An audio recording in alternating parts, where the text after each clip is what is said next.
여러분의 말 못할 법률 고민 속 시원히 풀어드리는 시간입니다. 친절한 생활 법률. 오늘은 임방글 변호사 모셨습니다. 안녕하세요. 안녕하세요. 예. 자, 오늘의 사례 한번 만나보실까요? 네. 집에 오면 손 하나 까딱 안 하고 이렇게 힘들게 사느니 그만 헤어지자. 또 그 소리야? 나도 이제 지긋지긋하다. 네 소원대로 이혼해줄게. 그동안 나 혼자 애 키우고 집안일 도맡아 한 거 알지? 위자료 청구할 테니까 그런 줄 알아. 아니 너가 집에서 한 게 뭐 얼마나 있는데 위자료는 무슨 난 한 푼도 못 줘. 예.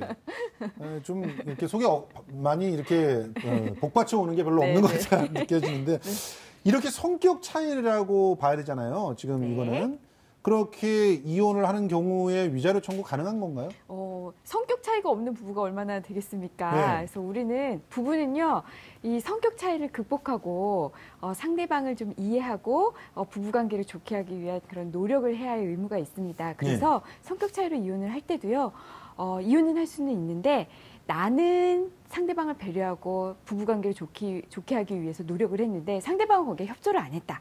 이런 경우에는 성격 차이로 이혼을 하면서 상대방의 위자료를 청구할 수 있고요. 그러니까 만약에 일종의 유책 배우자가 되는 거죠? 그렇죠. 예. 양쪽 다 별 배려 안 하고 그냥 서로 우리는 성격이 안 맞아 하면서 헤어지면서 각자 위자료를 청구한다면 법원에서는 너희 둘 다 잘못이 있어. 이혼은 하되 너희 각자 위자료는 서로 주고받지 마. 이렇게 이제 판단이 나오게 되죠. 자, 근데 우리가 흔히 착각하게 되는 게 위자료하고 재산 분할하고 다르다는 거를 그냥 착각하고 위자료를 얼마를 받을 수 있어? 왜 이것밖에 안 줘? 이런 생각을 하시는 분들이 많아요. 그 차이점. 이렇게 많이들 질문하세요. 우리 남편이 바람 피웠으니까 제가 좀 재산 분할 더 많이 받아야 되는 거 아닌가요? 이렇게 말씀하시거든요. 이게 이제 위자료와 재산 분할을 헷갈리시는 건데요. 위자료는 정말 손해배상이에요. 손해배상 청구거든요.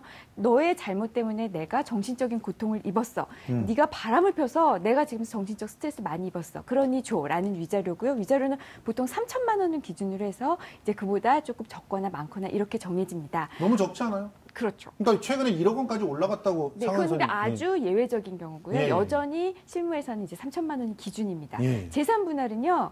내 재산 내가 가져올게요. 그래서 서로 부부 생활을 하면서 이룩한 재산 중에 내가 얼마나 기여했는지 그 기여도에 따라서 가져오는데요. 보통 전업주부가 20년 이상 이렇게 부부 생활을 그 혼인 생활을 이어왔다면은 우리 보통 50%까지 인정을 해줍니다. 20년이란 기간이 굉장히 중요하죠. 그렇죠.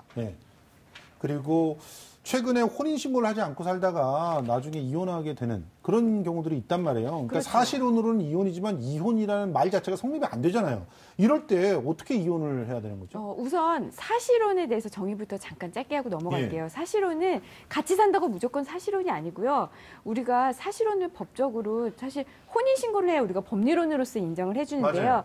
부부는 부부인데 혼인신고만 안 한 경우 그런 걸 우리가 이제 사실혼이라고 해서 법률혼과 비슷하게 보호를 해줍니다. 즉 서로 결혼할 혼인을 할 의사가 있어야 되고요. 그다음에 실체가 있어야 돼요. 그러니까 결혼식도 하고 결혼식을 안 했더라도 누가 봐도 부부로 살고 있다고 볼 수 있는 그런 부부 공동생활을 해야 되고요. 마지막으로 부인이 있는 사람이 다른 여자와 그러니까 바람핀 여자와 같이 산다고 결혼식하고 같이 산다고 해서 이거 우리가 그러니까 법률로서 보호하는 그런 사실혼은 인정이 안 됩니다. 그러니까 중혼적 사실혼은 우리가 사실혼으로 보지 않아요. 이런 사실혼이 만약에 그냥 그런 제가 말씀드린 좀 법률로서 보호할 수 있는 사실혼 범위에 들어선다면요. 법률혼과 거의 유사하게 웬만한 거 보호를 해줍니다. 그래서 이혼을 할 때 물론 그런 이혼 뭐 소송이라든지 뭐 우리가 법원에 가서 뭐 신고를 한다든지 이런 절차는 필요 없어요. 하지만 내가 만약에 재산 분할을 할 필요가 있다. 위자료를 받아야 될 필요가 있다. 이런 거 전부 다 소송으로 가능합니다. 그러니까 동거일 때는 그런 걸 요구하기가 힘들지만. 그렇죠. 사실혼까지 안 된 그냥 단순한 동거는 제가 말씀드린 재산 분할이라든지 위자료 문제라든지 이런 게 전혀 성립하지 않아요. 그렇지만 사실혼이라면 그런 것들을 받을 수 있다. 그렇죠. 그런데 사실혼 관계 입증할 때 너무 까다로울 것 같아요. 그렇지 않습니까? 생각보다 그렇게 어렵지 않아요. 그래요? 예를 들어 제가 말씀드렸잖아요. 부부로서의 실체는 다 가지고 있는데 혼인신고만 안 한 거예요. 그래서 이런 분들 대부분 결혼식 대부분 하신 분들 많거든요. 그러니까 결혼식 그 입증 자료, 만약에 결혼식을 안 했지만은 올리지 않았지만 우린 부부와 같은 실체가 다 있다라고 한다면 보통 가족들 행사에 참석 많이 하잖아요. 맞아요. 그때 찍은 사진들이라든지 아니면 이웃 주민들, 친구들, 저들은 부부나 다름없습니다. 부부랑 똑같습니다. 이런 그런 진술이라든지 아니면 부부들은 또 가끔 그 부부 재산 계약서 같은 거 쓰거든요.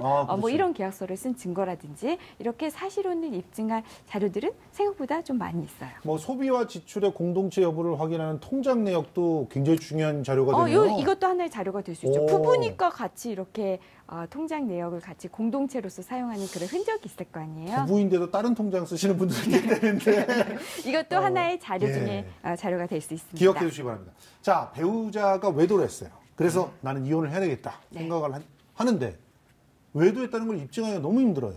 맞아요. 요즘에 간통죄도 없고. 맞아요. 예전에는 이제 뭐 모텔이나 이런 숙박업소에 들어가는 걸 이렇게 본 다음에 바로 이제 경찰에다가 전화를 했어요. 신고를 했어요. 지금 간통죄 현장이 있다. 그러면 현행범이니까 경찰이 들어가고 그 안에서 이제 증거를 수집할 수 있었는데 간통죄가 패스니까 경찰에 아무리 전화 걸어보자 경찰 출동 안 하거든요. 그래서 이제 결국에는 증거를 내가 스스로 수집해야 되는데요. 그 정도 정말 그 현장을 찍는 사진까지는 사실 필요가 없고요. 만약에 둘이 어떤 숙박업소에 들어가는 사진, 나오는 사진 이것만으로도 충분히 입증이 됩니다. 하지만 또 조심하셔야 될 게 많은 분들이 휴대폰 비밀번호 알아내시거나 이메일 뭐 이런 비밀번호 알아내셔서 들어가가지고 그 자료 빼오시는 분들이 있거든요. 이건 형사처벌 받을 수 있으니까 조심하셔야 되고요. 아까 모텔도 이 현장은 내가 직접 들어가 봐야겠어 하고 문 뚫고 들어가시는 것도 당연히 안 되죠. 이것도 형사처벌 대상이니까 조심하셔야 됩니다. 우리가 소송에서는요. 사실조회로 카드 내역 뽑아보거나 내지는 아니면 통신 내역을 또 사실조회 신청해서 받아봐요. 맞아요. 그래서 얼마나 둘이 통화를 많이 했는지 뭐 아니면은 같은 기지국에 둘이 있는 그런 것도 나오면은 그것도 또 하나의 입증 자료가 되고요. 그러니까 그런 방식으로 증거를 찾으셔야지 제가 아까 말씀드린 방법을 사용하시면은 오히려 내가 형사처벌될 수 있으니까 조심하셔야 돼요. 그렇군요. 근데 요즘에 양육비 이게 문제예요, 진짜. 맞아요. 아니 도대체 왜 양육비를 안 주는지 몰라요. 그런데요, 정말 제가 소송을 하다 보면 아무리 이혼하기 싫고 자긴 자식을 사랑하고 와이프를 사랑해서 이혼 못한다 하시는 분도 이혼이 막상 되면 양육비를 주는 거에 굉장히 인색을 합니다. 만약에 양육비를 안 준다. 만약에 남편이 그럴 경우에는 첫 번째 방법으로 가장 효과적인 방법인데요. 바로 직접 지급 명령 신청이라는 게 있어요. 그러면 가정법원이 이 명령을 내리면요. 이 남편이 대신 월급을 받는 그런 근로자여야 돼요. 그러면 예를 들면 그 사장님이 월급을 줄 때 남편에게 주는 게 아니라 그 월급 중에 양육비를 직접 그 엄마한테 주고 부인한테 주고 나머지를 남편에게 주는 이런 방법이 가장 효과적인데요. 남편이 월급을 받는 근로자가 아니면 이 방법을 못 씁니다. 그렇죠. 그래서 이제 이행 명령을 또 신청하기도 해요. 그거는 이제 가정법원이 봐서 이 사람 정당한 이유 없이 안 주네. 그 정당한 이유라는 거는요. 저 지금 돈이 없어요. 이것만으로는 안 되고요. 만약에 멀쩡한데 신체 멀쩡한데 단순히 돈이 없어 이건 정당한 이유가 안 됩니다. 그럼 벌어서 줘야 돼요. 그러니까 정당한 이유 없이 안 주면 이행 명령을 내리는데요. 이게 왜 의미가 있냐면 이행 명령을 받고도 3번까지 그러니까 3월분까지 안 내면 안 주면은 30일 이내에 감치 명령을 내릴 수가 있어요. 감치요? 네, 감치 명령 내려지면 즉시 줍니다. 네, 그래서 이제 이런 방법이 있는데요. 사실 이런 방법이 있지만 현실적으로는요. 이 양육비를 받기는 쉽지 않습니다. 이게 다 시간과 비용이 들거든요. 그렇군요. 그래서 많은 분들이 좀 포기하고 계시는 경우가 많아요. 안타깝습니다. 조금 더 양육비를 제대로 받게끔 하는 법적인 어떤 강제 조치가 좀 있어야 되지 않을까? 맞아요. 최근에는 뭐 오죽하면은 그 인터넷 사이트에 그런 나쁜 아빠들 해가지고 공개하는 그런 경우까지 있었잖아요. 그러니까 말입니다. 오죽하면 그렇게까지 있겠습니까? 외국의 경우에는 더 이 양육비 지급 강제하는 게 많거든요. 그렇죠. 우리도 그걸 좀 따라서 조금 보완해야 될 필요가 있습니다. 그렇습니다. 네, 지금까지 임방글 변호사와 함께했습니다. 고맙습니다. 고맙습니다.